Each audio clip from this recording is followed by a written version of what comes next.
So right now I'm going to make goblet stems or wine glass stems. They're a lot like the bottleneck or a spout. I'm going to start with a centered chunk of clay. I'm going to cone it up a little bit so it's about the height or about the width of the bottom that I want.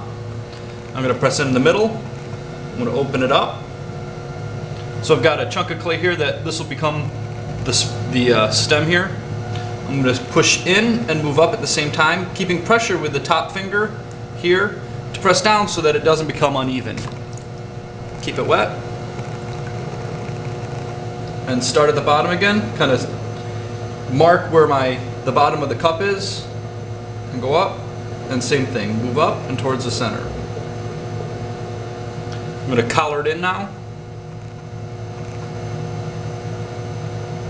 As I collar it in, I want to actually gain height and attempt to make the stem a little bit thicker in terms of the wall.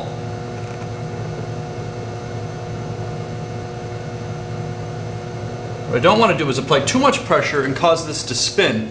If this top part stays still and the bottom below it is spinning, it'll have a tendency to rip off. I also want to make this as thin as I can. You know, wine glasses are typically, you know, light and thin and delicate.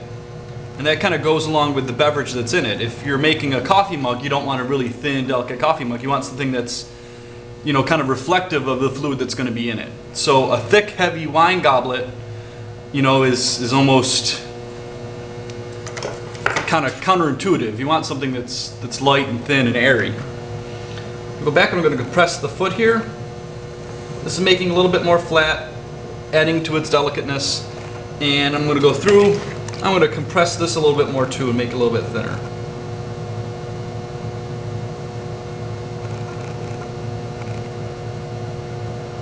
At the top here, this is what's going to connect to the cup. So I want this to open up so that the cup that I do, I'm going to trim it into a V so it fits inside of this. So there's a lot of connective point. It's not just a little rim that's touching it, that like the whole bottom of the cup is getting to touch the inside of this. So I'm going to open this up.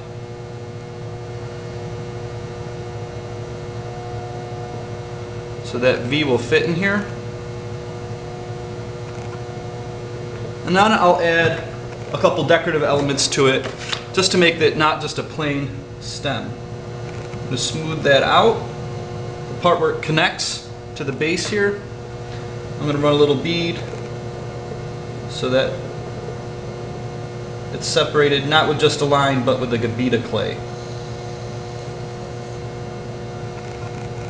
Make sure it stays in the middle. Go back and compress this some. And then to cut it off, I'm going to go underneath the foot here with my needle tool. I'm going to kind of hold the stem up here until I get through. Once I'm through, I'm going to go underneath and lift it up. And then set it down. So, in terms of cross section, I don't know where the camera angle is. It should, you know, look something like this. I'm going to cut it in half so you can see how thick it is.